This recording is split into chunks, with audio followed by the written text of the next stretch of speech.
अस्सलाम वालेकुम, good morning and a very warm welcome. आप देख रहे हैं न्यूज़ कैफ़े और मैं हूं ज़हरा रज़ा। मैं हूं फ़हीम अब्बास। मेरी जानिब से भी आप सब देखने वालों को अस्सलाम वालेकुम। और मुझे यकीन है कि आप बिल्कुल खैरियत से हैं और आज के दिन का भी एक अच्छा सा आगाज़, तवानाई से भरा हुआ आगाज़ कर चुके हैं। हफ्ते का पहला दिन जो है ना ज़रा अच्छा हो तो हफ्ते का आखिरी दिन भी एक बड़ा अच्छा रहता है, वो मोमेंटम चलता रहता है। लेकिन एक चीज़ फ़हीम के पहले दिन में थोड़ी सी सुस्ती आती है और लोगों को उठने में बड़ा मसला होता है, लेकिन फिर आज से एक टेम्पो जो है वो बिल्ड हो जाता है। तो ये आपको बात सही है। आपको तो ऐसी परेशानी नहीं हुई आज सुबह? नहीं, ऐसी परेशानी बिल्कुल नहीं, क्योंकि हमारे जो बॉसेज हैं ना वो बड़े अच्छे हैं। मैंने सुना है कि जितने भी लोगों को दफ्तर से फायर किया जाता है ना, वो मंडे के रोज़ किया जाता है। अच्छा। काम करने को दिल नहीं कर रहा होता, ऐसे पड़े होते हैं और बॉस कहते हैं बेटा तू कल ना आई।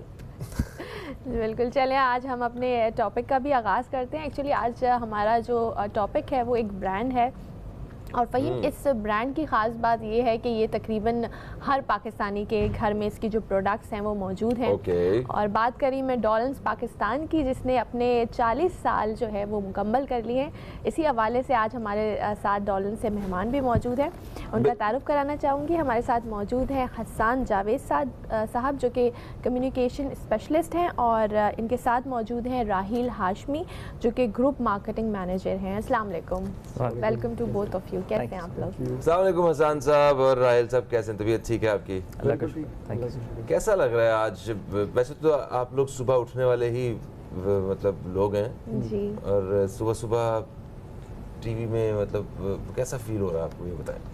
देखिए, वैसे तो सुबह सुबह हम लोग का रूटीन जो जिस तरह का होता है उसमें तो हम लोग जो हैं अपने भाग के दफ्तर पहुंचना होता है और उसमें तेज़ी से दफ्तर जाना होता है। आज की सुबह जो है वो आप लोगों के साथ मौजूद हैं और अपने कंज्यूमर्स के साथ एक डिफरेंट तरीके से टीवी के ऊपर मौजूद हैं।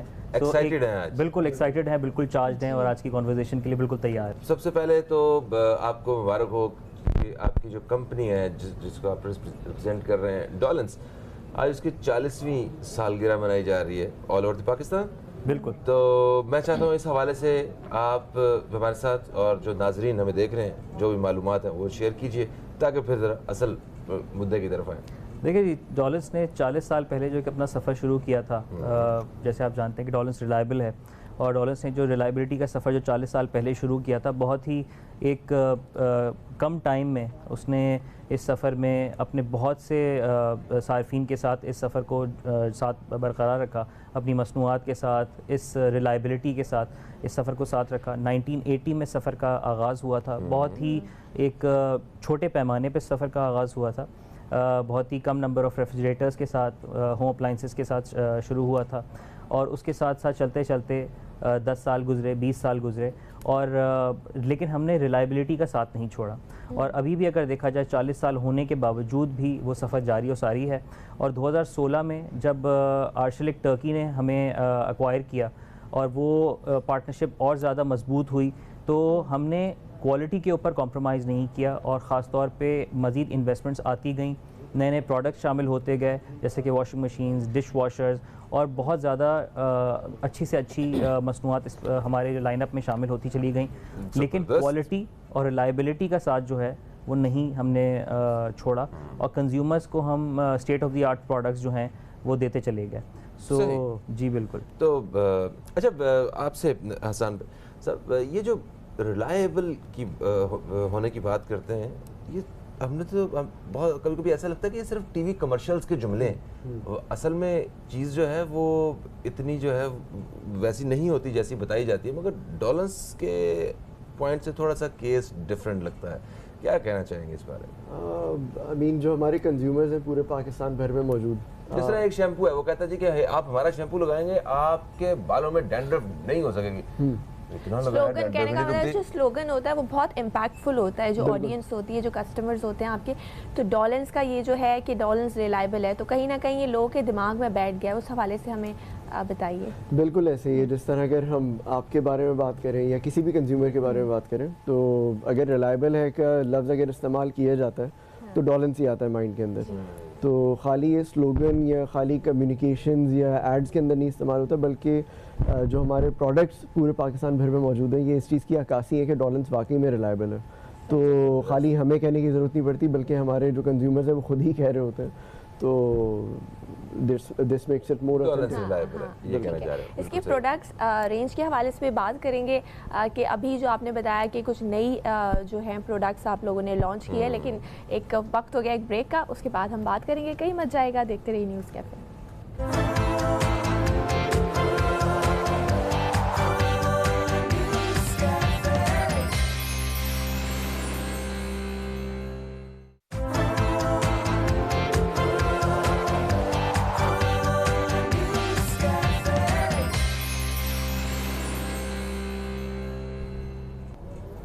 एक वक्फे के बाद आपको फिर से खुश आमदीद कहते हैं हम न्यूज़ कैफ़े में। मैं हूं फ़हीम अब्बास, मेरे साथ हैं ज़हरा रज़ा, और स्टूडियो में हमारे साथ आज दो ख़ास मेहमान मौजूद हैं जो डॉलन्स से तशरीफ़ लाए, हसन जावेद और राहिल हाशमी साहब।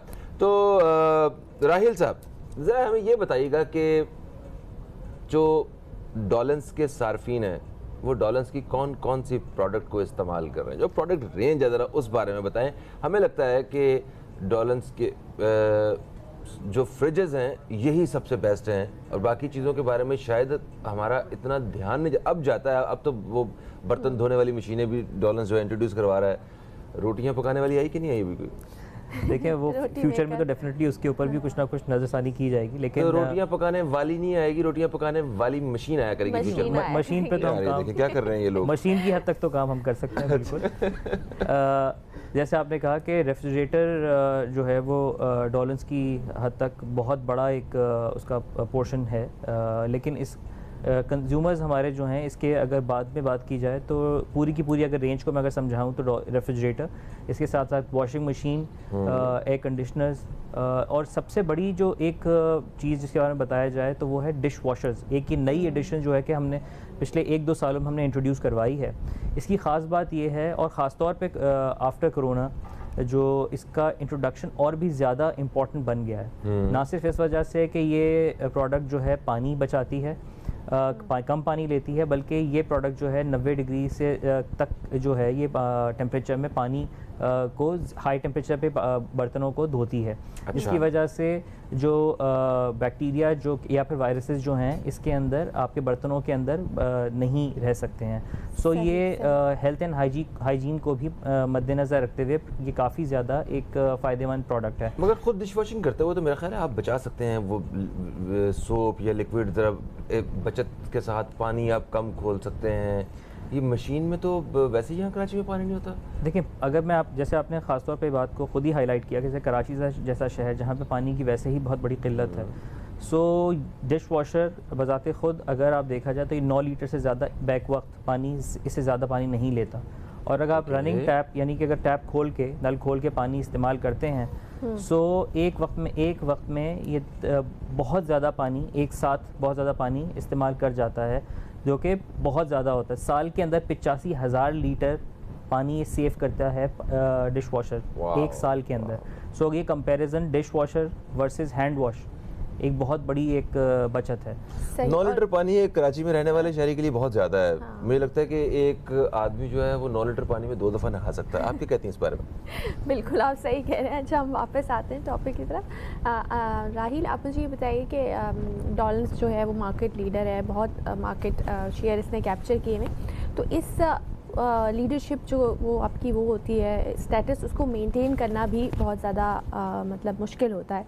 तो आपका क्या ऐसा यूनिक फीचर है जो कि आपको दूसरे कंपैटिटर से अलग करता है? किस तरह से आप मैनेज करते हैं? देखिए जैसे मैंने कहा कि रिलायबिलिटी ख़ुद बजाते ख़ुद एक बहुत बड़ा एक उनसर है जिसकी बेस के ऊपर हम अपना मार्केट शेयर जो है वो मेंटेन करते हैं। रिलायबिलिटी के अंदर कोई और ऑप्शन है नहीं।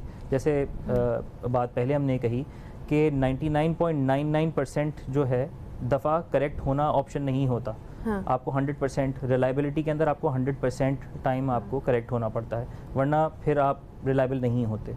सो इसी वजह से आपको बिल्कुल अपनी टारगेट जो है बुलजाय पे हमेशा हिट करना होता है। इसी वजह से जब हम रिलायबिलिटी की बात करते हैं या अपने आप को मार्केट शेयर को मेंटेन करना होता है, वहाँ पे हमारी कस्टमर सर्विस जो है बहुत ज़्यादा इंपॉर्टेंट रोल प्ले करती है। सो अगर आप कस्टमर सर्विस की बात करें पाकिस्तान में और ख़ासतौर पर डॉलन्स की, तो हमारा कंज्यूमर जो है डॉलन्स का ख़ास तौर पे डॉलन्स के साथ अपना साथ मेंटेन करने के लिए इस वजह से ज़्यादा कंफर्टेबल फील करता है कि कहीं पे भी वो पाकिस्तान में मौजूद होगा, डॉलर्स के साथ उसको अपनी कस्टमर सर्विस पूरे पाकिस्तान में मौजूद मिलेगी, क्योंकि पाकिस्तान भर में 19 सर्विस सेंटर, इसके अलावा फ्रेंचाइज सर्विस सेंटर्स पूरे पाकिस्तान में नेटवर्क उसको मिलेगा, जिसकी वजह से वो अपने आप को अपने प्रोडक्ट आफ्टर सेल्स सर्विस की वजह से उसकी कवरेज मिलती है। सर्विसेज बहुत ज़्यादा इंपॉर्टेंट होती हैं, जो कि लोग अक्सर इतनी अच्छे से प्रोवाइड नहीं कर पाते। जी, और यही वजह है कि जो अब तक 40 साल में डॉलर्स ने अपना एक मेयार बरकरार रखा हुआ है, वो एक मेन रीज़न है जिसकी वजह से डॉलर्स अब तक यहाँ पहुँचा है जहाँ पे वो है। क्या बात है जनाब, ज़बरदस्ती के साथ ही हम एक ब्रेक की तरफ बढ़ रहे हैं। ब्रेक से वापस आएंगे तो हसन जावेद साहब से ज़रा तफसील से बात करते हैं। ये कम्युनिकेशन स्पेशलिस्ट हैं, हम कुछ कम्युनिकेशन के हवाले से इनकी स्पेशलिटीज़ जो हैं वो यूज़ करेंगे। एक छोटे से वक्फे के बाद कहीं मत जाइए, अब तक देखते रहिए न्यूज़ कैफ़े, देखते रहिए।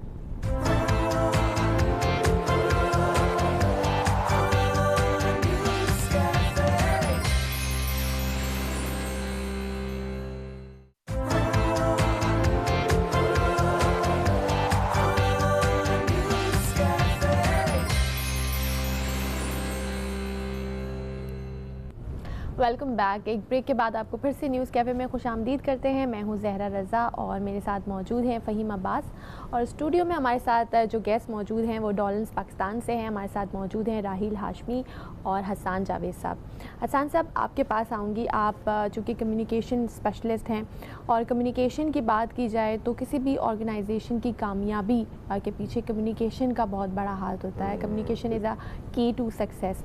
तो आप किस तरह से मैनेज करते हैं, चाहे वो इंटरनल एम्प्लॉयज़ हों या आपके वेंडर के साथ आपकी कम्युनिकेशन हो, एडवर्टाइजिंग हो, किस तरह से आप क्या समझते हैं, क्या की फैक्टर है जो आप कम्युनिकेशन के थ्रू अचीव कर सकते हैं?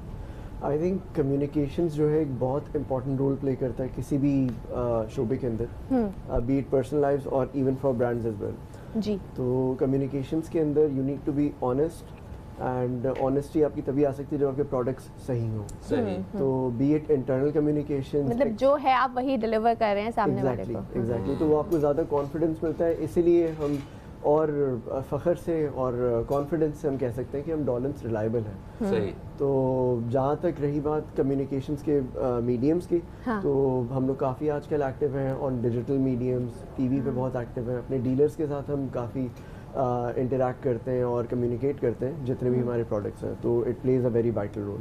अच्छा, सबसे मुश्किल आपको क्या लगता है कि सबसे मुश्किल जब होती है, किसको राज़ी करना होता है तो बड़ी मुश्किल पैदा होती है?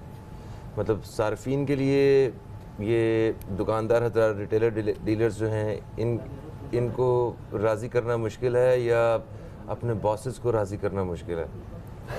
मेरे ख्याल है बॉसेस को। देखिए, जहाँ तक डीलर्स की बात है उसमें तो हम लोग को राज़ी करना इतना मुश्किल होता नहीं, क्योंकि हम पाकिस्तान के वाहिद ब्रांड हैं जो यहाँ पे 40 साल से काम कर रहे हैं। अच्छा। तो जैसे कि आपने पहले ब्रेक से पहले आपने बताया था कि इनिशियली लोगों के पास रेफ्रिजरेटर्स नहीं होते थे, क्योंकि हम लोग यहाँ पे थे लोकल रेफ्रिजरेटर्स मुतारिफ कराने वाले। तो इवेंचुअली डीलर्स और जितने भी ये जो सेल्स के जो लोग होते हैं, उनके सामने अपने प्रोडक्ट को पिच करना, कोई भी नई चीज़ लेकर आना, वो तो हमें कोई भी उसके अंदर दिक्कत नहीं होती। तो काफ़ी आसान काम है डॉलर्स के लिए, क्योंकि इतना एक्सपीरियंस किसी के पास हो तो सब कोई राज़ी कर लेते हैं। अच्छा, ये बात बिल्कुल सही है। आज से 40 साल पहले जब डॉलर्स आया होगा तो उस वक्त तो सबके घरों में फ्रिज नहीं हुआ करती थी। हाँ, फ्रिज लेना भी एक लग्जरी में आया करता था। लग्जरी में आता था। मगर आज देखें कि हमारे जो नाजरीन और डॉलर्स के सार्फिन वो एक लग्जरी लाइफ गुजार रहे हैं। उनके पास अब बेसिक फ्रिज है, एसी है, और डिश वॉशर है, और क्या क्या है ज़रा बताइएगा। और भी हम लोग की काफ़ी वसी रेंज हो चुकी है, जिसके अंदर स्मॉल डोमेस्टिक अप्लाइंसेस जो किचन अप्लाइंसेस होते हैं, जिसके चूल्हे हो गए, हुड्स हो गए, हॉब्स हो गए। तो काफ़ी वास्ट रेंज हमारी होगी। बिल्ट इन ओवन्स भी आ गए हैं अपार्ट फ्रॉम एसीज, रेफ्रिजरेटर्स वगैरह। और ख़ास तौर पे इसके अंदर जो बहुत इंपॉर्टेंट रोल रहा है हमारे ब्रांड के लिए, वो आर्चेलिक का जो टेक ओवर जो डॉलर्स का हुआ है 2016 में, उसने हमें काफ़ी फ़ायदा पहुँचाया है, जो जिसके थ्रू हम फिर पाकिस्तानी कंज्यूमर्स को ना कि सिर्फ पाकिस्तान में बल्कि एक्सपोर्ट भी अब हम करना शुरू हो गए, और हम पाकिस्तान के वाहिद ब्रांड बन चुके हैं जो यूरोप में अपने अप्लाइंसेस एक्सपोर्ट कर रहे हैं, जो कि बहुत बड़ी अचीवमेंट है हम सब के लिए। अच्छा, आर्टिफिशियल इंटेलिजेंस जो है वो भी काफ़ी सारी प्रोडक्ट्स में ऐड की जा रही, कुछ ऐसा भी हमने सुना है, कुछ डॉलर्स भी कुछ ऐसा सरप्राइज देने वाला है क्या? IoT बेस्ड प्रोडक्ट्स होते हैं हम लोग के, जो कि एप्लीकेशन बेस पे चलते हैं, उसके ऊपर डिजिटल पैनल्स होते हैं, तो वो हम ऑलरेडी मुतारिफ़ करा चुके हैं। मिसाल के तौर पे अगर आप यहाँ पे बैठे हैं और आपको अपना घर में माइक्रोवेव चलाना है तो आप यहाँ से बैठे हुए चला सकते हैं। माइक्रोवेव? बिल्कुल, उसके अंदर एसी भी बंद कर सकते हैं? बिल्कुल कर सकते हैं। ये तो कमाल नहीं हो गया? आगे वक्त में ऐसा भी होने वाला है मेरे ख्याल से। क्या ऐसा हो सकता है कि हमारा प्रोड्यूसर जो है वो PCR रूम में उधर बैठा हो और वहाँ पे अपने मोबाइल से ब्रेक ले ले? नहीं, ये नहीं हो सकता। इसके लिए हमें ब्रेक पे जाने की ज़रूरत है। कहीं मत जाएगा देखते हुए न्यूज़ कैफे।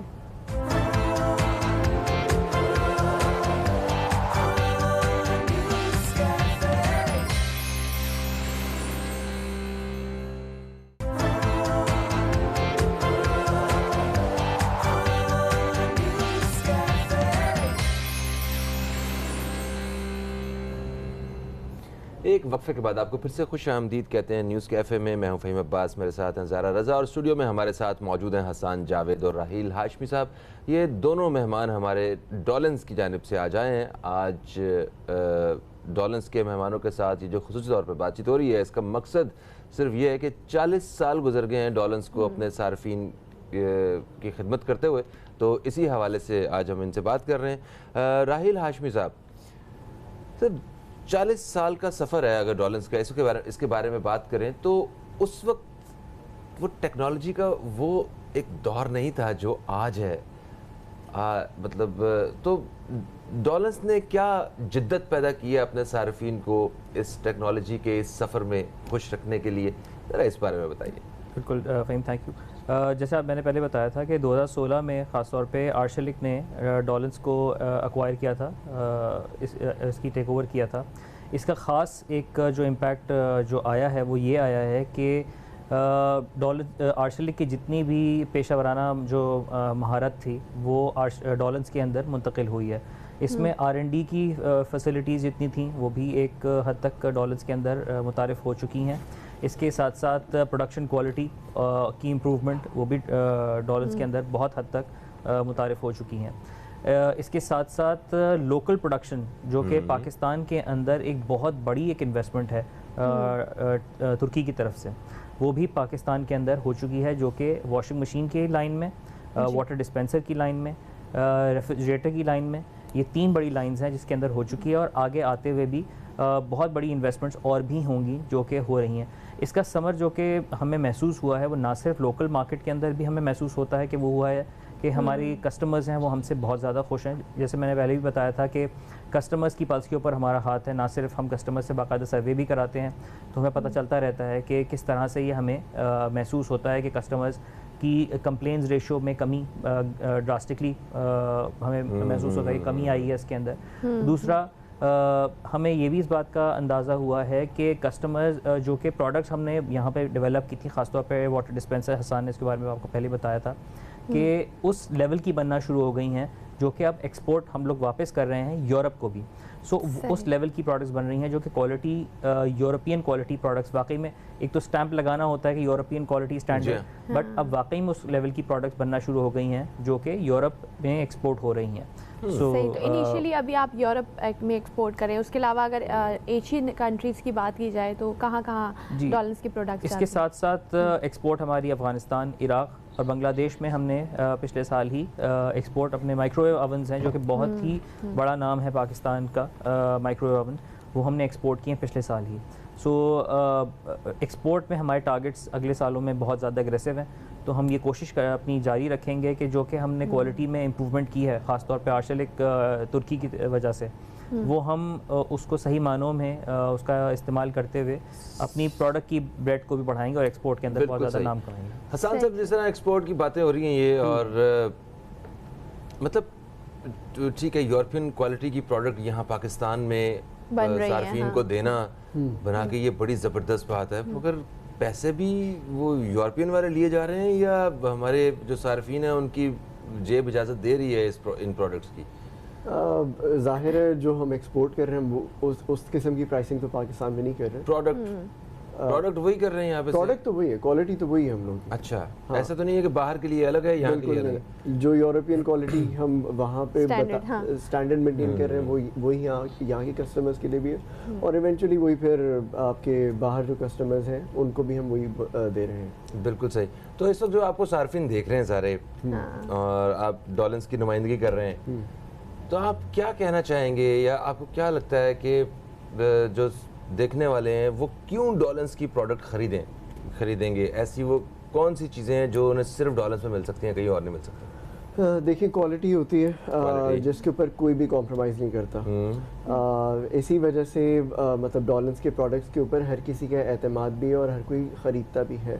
लेकिन इसके साथ ही साथ क्योंकि डॉलेंस एक रिस्पॉन्सिबल ब्रांड है, तो हाल ही में जब कोविड के सिनारियो हुआ तो हम लोगों ने बेतहाशा लोगों की मदद की, वेंटिलेटर्स की शक्ल में, अप्लाइंसेस की शक्ल में, जो हमारे डॉक्टर्स थे, जो हमारे डिफरेंट इंस्टीट्यूट से, हमने उन सब की मदद की। तो अब एज अ रिस्पॉन्सिबल ब्रांड हम खाली प्रोडक्ट्स या चीज़ें नहीं बेच रहे, बल्कि इन्वायरमेंट और क्लाइमेट के ऊपर भी हम काफ़ी ज़्यादा काम कर रहे हैं। ज़बरदस्त। वेस्टेज कम हो, क्योंकि आपको पता है कि पाकिस्तान में भी काफ़ी ज़्यादा बिलियनरी सुनामी हुकूमत ने स्टार्ट किया था। तो उसके साथ ही साथ डॉलेंस ने भी एक इनिशिएटिव लिया, डॉलेंस फॉर ह्यूमैनिटी के नाम से, जिसके एवज हम क्लाइमेट कंट्रोल, एनवायरनमेंट, क्योंकि जाहिर हम इतने प्रोडक्ट्स बनाते हैं, सबको अपना अपना रोल प्ले करना है, वरना तो ये सिर्फ खाली दरख्त लगाने से बात नहीं बनती है। आप दोनों मेहमानों का बेहद शुक्रिया, और आपको डॉलेंस को हमारी जानिब से जो है वो उनका 40 साल का ये सफ़र जो है ये भी मुबारक हो। एक वक्फे का वक्त है दोस्तों, वक्फे से वापस आएंगे तो एक और मौजू पे बात होगी, कहीं मत जाइए, अब तक देखते रहिए न्यूज़ कैफ़े, देखते रहिए।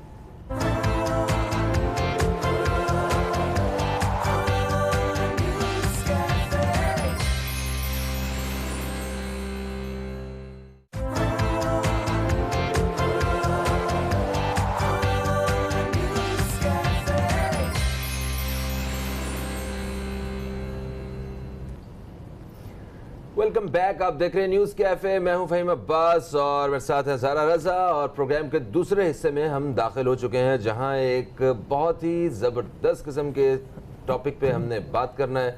और वो टॉपिक ऐसा है कि आप पाकिस्तान में ज़रा किसी भी तबके को या किसी भी शोबे को आप उठा लें, आप सिर्फ चेक करेंगे तो उनके दिलों की धड़कनों में जो है ना क्रिकेट बसी होगी। बिल्कुल। तो आज हम क्रिकेट के हवाले से बात करने वाले हैं।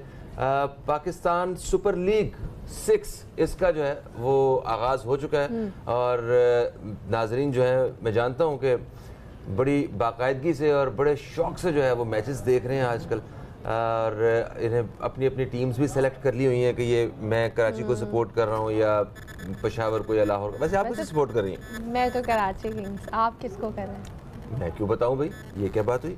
इसमें छुपाने वाली कौन सी बात है? नहीं तो जो मेरे कुछ लोग जो हैं वो ये कहेंगे कि आपने लाहौर को क्यों नहीं पसंद किया, टीवी पे क्यों नहीं बोला, आपने मुल्तान को क्यों नहीं पसंद किया। नहीं, सबकी अपनी अपनी फेवरेट टीम्स होती हैं। चलो फिर ठीक है, मैं कहता हूँ कि लाहौर को जीतना चाहिए। रहते आप कराची में हैं, बस ये नहीं करना चाह रहा था। रहते आप कराची में, ये धोखा है। नहीं, वो मेरा एक्चुअली डोमिसाइल लाहौर का बना हुआ ना। तो खैर, तो आज हमने क्रिकेट के हवाले से बात करनी है अपने प्रोग्राम में कि मतलब ये पाकिस्तान की क्रिकेट के लिए कितना अच्छा एक पॉइंट है कि सारे मैचेस पाकिस्तान में हो रहे हैं, और ऐसी सूरत हाल में जब कोरोना वायरस की वजह से दुनिया बंद है और लाइफ के बहुत सारे सेक्टर्स जो हैं वो बिल्कुल डिस्टर्ब हो चुके हैं, तो उसमें क्रिकेट जो है वो कितनी मुतासर हुई है, पाकिस्तान का क्या स्टांस है, इस हवाले से हमने आज हम बात करेंगे। हमारे साथ स्टूडियो में गेस्ट भी मौजूद हैं। हमारे साथ मौजूद हैं अब्बासित शौकत साहब, जो कि क्रिकेट एनालिस्ट हैं, उनसे हम बात करेंगे। अस्सलाम वालेकुम सर, कैसे हैं आप? वालेकुम सलाम, अल्हम्दुलिल्लाह।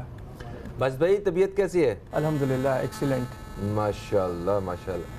तो क्या पूछेंगे क्रिकेट के बारे में? हो चुका है और सब लोगों को बड़ा शिद्दत और बेचैनी से इंतज़ार था, स्पेशली कोविड के एक तवील लॉकडाउन के बाद, और अब इस तरह का इवेंट का होना पाकिस्तान के लिए आप क्या समझते हैं सर? किस तरह से इस इंटरनेशनल प्लेयर्स की आमद और इतना बड़ा इवेंट होना पाकिस्तान में किस तरह इसको आप देखते हैं, कितनी खुशाइन बात है? सबसे पहले तो मैं मुबारक देता हूँ अपनी सारी कौम को, पीसीबी को, जितने हमारे सिक्योरिटी एजेंसीज़ हैं, जो भी हैं, जिन्होंने ये इसको पॉसिबल बनाया। क्योंकि आप देखें, इससे पहले साउथ अफ्रीका की टीम आई, इतना अच्छा वो सीज़न गया। अब दोबारा PSL पाकिस्तान में करवाना, सारे इंटरनेशनल प्लेयर्स पाकिस्तान आ रहे हैं। मेरा ख्याल है इस कोविड के दौरान जितनी पाकिस्तान ने क्रिकेट खेली है, शायद ही किसी और ने टीम खेली हो। तो इसका मकसद है कि पीसीबी बड़े अच्छे उस पर जा रही है, अच्छा मैनेज करिए। डोमेस्टिक क्रिकेट भी हमारी मुसलसल होती रही है, फिर इंटरनेशनल क्रिकेट भी होती रही है, और अब PSL का फीवर पूरे अरूज पे है। पूरी कौम देख रही है कि हर किसी की अपनी टीम है, कोई किसको सपोर्ट कर रहा है, किसको सपोर्ट कर रहा है। तो देखा जाए एक अच्छी हेल्दी एक्टिविटी है, क्योंकि at the end of the day Pakistan का इमेज और ऊपर जाएगा।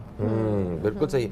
अच्छा, जैसे ज़ारा ने कहा कि ये कराची की टीम को सपोर्ट कर रही हैं, आप किस टीम को सपोर्ट कर रहे हैं? देखें, कराची भी लास्ट ईयर का चैम्पियन है, ठीक है, इस्लामाबाद जीत चुका है, पेशावर जीत चुका है, कोयटा जीत चुका है। हमारी पसंदीदा टीम लाहौर कलंदर्स, मैं उसको सपोर्ट करता हूँ। सबसे अच्छी जो इस बार बात हुई है लाहौर कलंदर्स के लिए कि ये 6th सीज़न है, पहली बार है कि लाहौर कलंदर्स कल अपना पहला मैच पहली बार ही जीत गए। अदरवाइज उसको पहला मैच जीतने के लिए काफ़ी इंतजार करना पड़ता है। क्योंकि इस बार लग रहा है कि लाहौर कलंदर्स की टीम वेल बैलेंस्ड है, अच्छे उन्होंने लड़के लिए हैं, इंटरनेशनल प्लेयर्स भी अच्छे लिए हैं, और उनको अब थोड़ा सा ना, जिसे कहते हैं कि एक पता चल गया कि जीतना कैसे है। उन्हें पहले पता ही नहीं था, बीच में क्रम्बल कर जाते थे, उन्हें पता ही नहीं था कैसे लास्ट तक ले जाते हैं, जीतते हैं। कल का भी आप मैच देखें, बीच में थोड़ी सी प्रॉब्लम हुई, लेकिन at the end of the day उन्होंने उसको अच्छे तरीके से रन्स को चेस किया।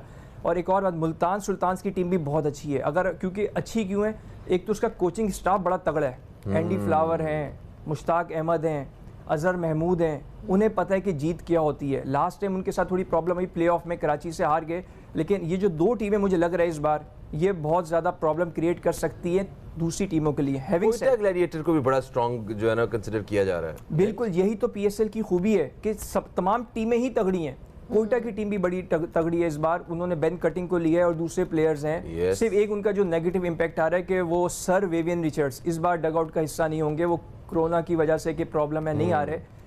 इस पे थोड़ा सा उनको नेगेटिव एज हो सकता है। देखा जाए तो तमाम 6 की 6 टीमें ही तगड़ी हैं। कराची ने कितना अच्छा आगाज किया, कोयटा को उन्होंने हराया। क्यों? क्योंकि कराची का जो मेंटोर है, जो उनके हैं वसीम अकरम, उसके साथ हर्षल गिब्स कोच, तो वसीम अकरम आपको पता है कि उन्हें पता है कि जीत क्या होती है। वो वसीम अकरम है, 92 वर्ल्ड कप की टीम के हिस्सा थे जो जीती है, ये वो वसीम अकरम है। कोलकाता नाइट राइडर्स को आई थिंक 2 बार जब जीते हैं तो उसकी हिस्सा थे, ये वो वसीम अकरम है। इस्लामाबाद के जब थे तब इस्लामाबाद जीता। बहुत सारी अजीम बॉलर्स जो है ना वो सदियों बाद ही पैदा होते हैं और डेफिनेटली उन्हें नहीं भुलाया जा सकता। एक वक्फा है जी, वक्फे से वापस आते हैं तो मजीद बात करते हैं इस हवाले से। कहीं मत जाइए, अब तक देखते रहिए न्यूज़ कैफे, देखते रहिए।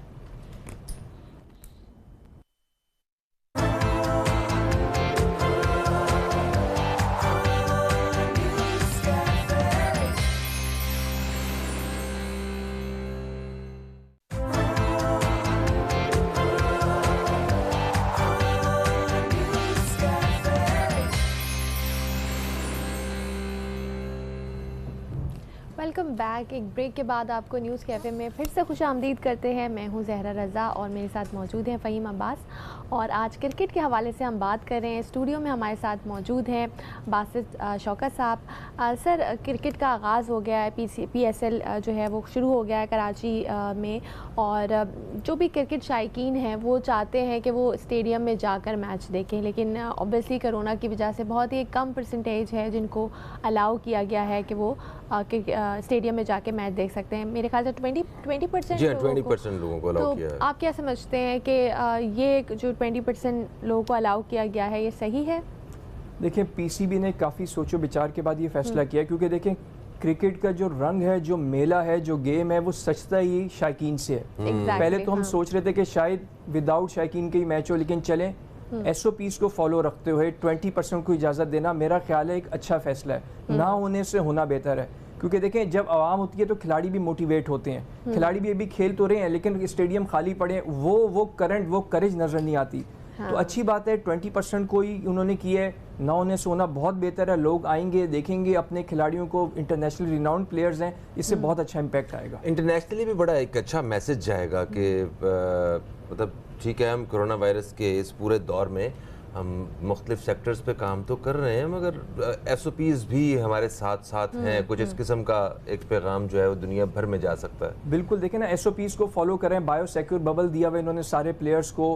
पिछले 6 महीने से पाकिस्तान के प्लेयर्स तो मुस्तकिल खेल रहे हैं। न्यूजीलैंड गए, फिर यहाँ बायो सिक्योर बबल में इधर अफ्रीका की सीरीज़ हुई, फिर हमारा डोमेस्टिक क्रिकेट में। तो PCB का बहुत ही अच्छा इकदाम है, क्योंकि इससे पहले प्लेयर्स को, शायकीन को इजाज़त नहीं थी पूरे साल से। जो अभी भी PSL 5 का फाइनल हुआ था, सेमीफाइनल फाइनल, उसमें भी इजाज़त नहीं थी। तो एक अच्छा फैसला है कि कम से कम 20% लोग तो आएंगे देखने। सही। अच्छा, जब PSL का आगाज़ हुआ उस वक्त पाकिस्तान में इंटरनेशनल क्रिकेट की पाबंदी थी, है ना? तो हमारा UAE में हमने बस ये सारे मैचेस वगैरह खेले और बाकायदा बड़ी सक्सेसफुल ये हमारी लीग्स रहीं। फिर जब यहाँ पे पाकिस्तान में आए, पहले फाइनल खेला, फिर पाकिस्तान में आके शुरू किया काम और कोविड की वजह से रुक गया। तो ये मेरा ख्याल है पहली दफ़ा एक प्रॉपर वन गो में इंडिपेंडेंट PSL जो है वो हमारे यहाँ पे होना जा रहा है। तो अब 2 शहरों में, हम अब कितने शहरों में खेल रहे हैं ज़रा? कराची और लाहौर में खेल रहे हैं। पाकिस्तान में और कितने स्टेडियम्स और कितने शहर ऐसे हैं जहाँ पे PSL जो है ना वो मुस्तकबिल में हम लेके जा सकते हैं, उनके मैचेस हो सकते हैं और दुनिया भर को जो है एक अच्छी क्रिकेट देखने को मिल सकती है? देखिए, दुनिया भर को अच्छी क्रिकेट देखने को मिल भी सकती है, मिल भी रही है, और मैसेज भी जा रहा है कि पाकिस्तान एक पीस लविंग कंट्री है, सेफ कंट्री है तमाम खेलों के लिए। इसकी वजह से बड़ा अच्छा हो रहा है। और अभी आप देखें कि जिस तरह पिंडी में हमारा मैच हुआ था साउथ अफ्रीका के खिलाफ, तो पिंडी एक अच्छा वेन्यू है, पिंडी में जा सकते हैं। हमारे नेक्स्ट PSL 7 जो है पिंडी में भी मैचेस हो सकते हैं, मुल्तान में भी हो सकता है, वहाँ भी इंशाल्लाह जाएगा। और सबसे बड़ी बात, इस पाकिस्तान के एक शहर जो दुनिया का सबसे अच्छा स्टेडियम करार दिया गया गवादर का। yes, अगर तो वहाँ फैसिलिटीज़ हैं, वहाँ होटल्स वगैरह इंटरनेशनल स्टैंडर्ड के मुताबिक हैं, तो मे भी वहाँ भी ये करा सकते हैं। और एक अच्छा मैसेज जा सकता है कि पाकिस्तान दुनिया का सबसे अच्छा जो क्रिकेट ग्राउंड है, वहाँ भी PSL के मैचेस हो रहे हैं। 1-2 ही करवा लें, लेकिन करवा सकते हैं ताकि दुनिया को एक मैसेज जाए। बिल्कुल। अच्छा बासित साहब, क्रिकेट तो एक ऐसा खेल है जो कि सबको बहुत पसंद है, लेकिन उसके अलावा भी बहुत सारे खेल हैं। इसकी क्या वजह है कि सारे बच्चे और नहीं, ज़ारा ब्रेक नहीं। वक्त हो गया एक ब्रेक का। ब्रेक के बाद हम यहीं से कंटिन्यू करेंगे, हमारे साथ रहिएगा।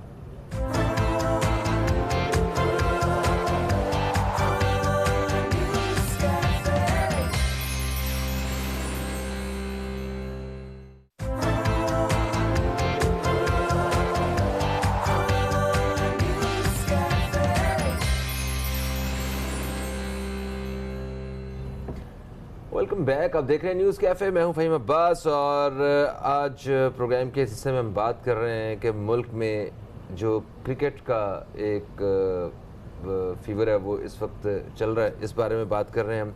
बैनुल-अक़वामी खिलाड़ी जो हैं वो पाकिस्तान में आए खेलने के लिए। हम वो यकीनन जो भी आता है, ज़ारा पाकिस्तान जो भी आता है ना बाहर से, वो इतना खुश होकर जाता है कि एक मेहमान नवाज कौम से उनका वास्ता पड़ा है और बड़ा एंजॉय करते हैं ये सारे खिलाड़ी। फिर दूसरा, जितने भी क्रिकेटर्स हैं इनका पाकिस्तान जब आते हैं तो ये इस पॉइंट ऑफ व्यू से भी बड़ा एंजॉय करते हैं कि यहाँ पे अच्छा खेल खेलने को मिलता है। और जितने भी जो क्रिकेट के एनालिस्ट हैं, बादशाह साहब भी इस बात से एग्री करेंगे कि वो कहते हैं कि पाकिस्तान में जितनी भी ये टीम्स हैं, हर टीम के पास इतना ज़बरदस्त किस्म का बॉलिंग और बैटिंग का एक पूरा टैलेंट होता है जो देखने को मिलता है, जो दूसरे ममालिक में होने वाली ये फ्रेंचाइज क्रिकेट में उस तरह नहीं देखने को मिलता। खैर, आप सवाल कर रही थी कुछ ऑडियंस के हवाले से। हाँ सर, मैं बात कर रही थी कि जिस तरह क्रिकेट की अगर बात की जाए, जितनी मकबूलियत क्रिकेट को पाकिस्तान में, उस तरह दूसरे खेल क्यों इतने मशहूर नहीं होते? क्या वजह है इसकी? सब क्रिकेट क्यों शौक से देखते हैं? अब देखिए, आपने बड़ा अच्छा सवाल किया। हॉकी को देखें, काफ़ी डाउन चला गया है। जब भी हम डर रहे थे कि सारे खेल जवाल पजीर हैं, ये ना हो कि क्रिकेट भी डाउन हो जाए, क्योंकि क्रिकेट की प्रमोशन बहुत है हमारे मुल्क में। देखा जाए जगह जगह टीवी पे भी क्रिकेट आ रहा होता है, दूसरे खेल इतने प्रमोट नहीं किए जा रहे होते। इसी वजह से जो यंग जनरेशन है जो देखती है उसी को वो सीख रही है। गली मोहल्लों में पहले हम फुटबॉल देखते थे, हॉकी देखते थे, अब सिर्फ क्रिकेट रह गई है। हाँ। वो भी काफ़ी हद तक कम हो चुकी है। तो ये एक है कि जो देखा जाए, हमारे एक तो शुरू से क्रिकेट लवर हैं, क्रिकेट को ज़्यादा प्रमोट करते हैं। अब PSL भी हो रहा है, तो इसी तरह क्रिकेट का और फीवर है। दूसरे खेल इस तरह से नहीं हो रहे। अगर उनका भी इसी तरह लोकल लेवल पे किया जाए तो हो सकता है कि उनका इंटरेस्ट भी बढ़े। हैविंग सेड दैट, अभी फ़हीम साहब ने एक बड़ा अच्छी बात की कि काफ़ी कंपेटिटिव क्रिकेट होती है PSL में। PSL आई थिंक नंबर 2 है इस वक्त लीग्स में IPL के बाद।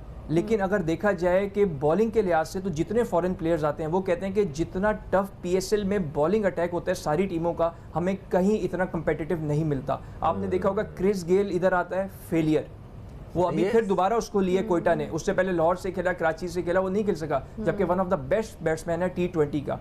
क्रिस लेन उस लिहाज से नहीं खेल सक रहा जो ऑस्ट्रेलिया का प्लेयर है। क्रिस लेन इस बार मुल्तान से खेल रहा है, लास्ट टाइम लाहौर से था, वो भी इतना अच्छा परफॉर्म नहीं कर सक रहा। पिछले साल एक आध मैच में किया था, लेकिन जिस कैलिबर के ये प्लेयर्स हैं उस तरह के परफॉर्म नहीं कर सक रहे। इससे मालूम होता है कि पाकिस्तान की बॉलिंग स्ट्रेंथ कितनी मजबूत है। बड़े खतरनाक बॉलर्स हैं और अब तो बैटिंग में भी नए खिलाड़ियों ने फिर से कदम जमा लिए हैं और इंटरनेशनल रैंकिंग में जो है वो मौजूद हैं, बाबर आजम हैं। और मगर सर यहाँ पे एक और बात करते हैं T20 की, मगर बात कर रहे हैं ना कि मतलब पाकिस्तान में ये एक लीग हो रही है, अभी T20 वर्ल्ड कप आ रहा है, अब वो वर्ल्ड कप इंडिया में आ रहा है, तो पाकिस्तान और इंडिया के ताल्लुकात, पाकिस्तान टीम का वहाँ जाना, खेलना, शायकीन का यहाँ से जाना, ये बहुत सारे क्वेश्चन मार्क्स हैं, इनके बारे में क्या कहते हैं? बिल्कुल, पीसीबी इस वजह से अभी राब्ते में आईसीसी से कि करना क्या है, क्योंकि देखें खेल को खेल लेना चाहिए, क्योंकि अभी जो खबरें आ रही हैं कि पाकिस्तानी प्लेयर्स को प्रॉब्लम नहीं होनी चाहिए वीज़े वगैरह में, उम्मीद है कि कोई प्रॉब्लम नहीं होगी। T20 वर्ल्ड कप वही होगा, क्योंकि खेल खेल है, ये कोई जंग नहीं है,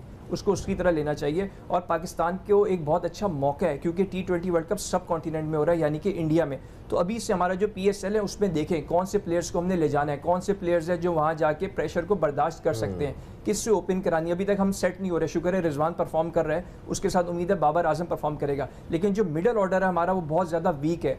हुसैन तलत फेलियर हो, इफ्तिखार अहमद फेलियर हो, खुशदिल शाह फेलियर हो, तो अब इनको अभी से थिंकिंग करनी है कि मिडल ऑर्डर में किसको खिलाएं, किससे काम लेना है जो वहाँ जाके परफॉर्म कर सके, क्योंकि प्रेशर बहुत होता है T20 वर्ल्ड कप में। बॉलिंग हमारी स्टेबल नजर आ रही है, जाहिद अहमद ने परफॉर्म किया, उस्मान कादिर परफॉर्म कर रहा है, शादाब खान टीम में आ जाएगा, हसन अली है हमारे पास, हारिस रऊफ है हमारे पास, बैकअप है, शाहीन आफरीदी है हमारे पास, तो बॉलिंग तगड़ी है। मिडल ऑर्डर में कितने नए टैलेंट को जो है वो प्रमोट किया है, और मतलब अच्छे क्रिकेटर्स जो है ना फ्यूचर के लिए सामने आए हैं PSL की वजह से। बिल्कुल, देखें बैट्समैन तो बहुत कम आ रहे हैं, बॉलर्स तो आ रहे हैं। शाहीन आफरीदी आप देखें जो लाहौर कलंदर्स ने पिक किया उसको, वो आ गया, इसमें हारिस रऊफ आ गया PSL से ही आया है, शादाब खान PSL से ही आया है। बैट्समैन की बात करें तो हैदर अली आया है, फ़खर जमान को भी इन्होंने लिया है, लेकिन वो प्लेयर्स नहीं आ रहे जो हम समझते हैं कि आने चाहिए। सही।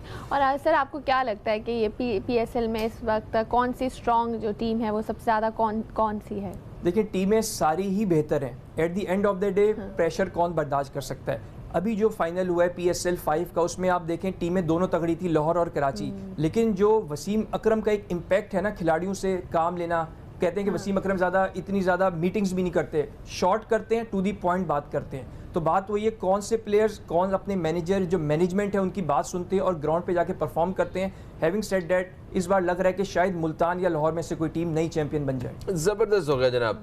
तो सबकी अपनी अपनी फेवरेट टीम्स हैं सबकी, कोई एक टीम फेवरेट नहीं है, किसी में आपका पसंदीदा तरीन खिलाड़ी है, कोई आपका शहर है, कोई मतलब आपको रंग पसंद है जो उन्होंने पहना हुआ, और भी बहुत सारी वजूहत हो सकती हैं। कोई ऐसी खवातीन उस टीम को सपोर्ट कर रही हैं जो आपको पसंद, आप उनके फ़ैन हैं। प्रोग्राम का वक्त अपने अख्ताम की तरफ आ चुका है। Thank you so much Basit साहब। दोस्तों इंशाल्लाह आपसे कल फिर मुलाकात होगी, कल तक के लिए खुदा हाफिज़। पाकिस्तान जिंदाबाद।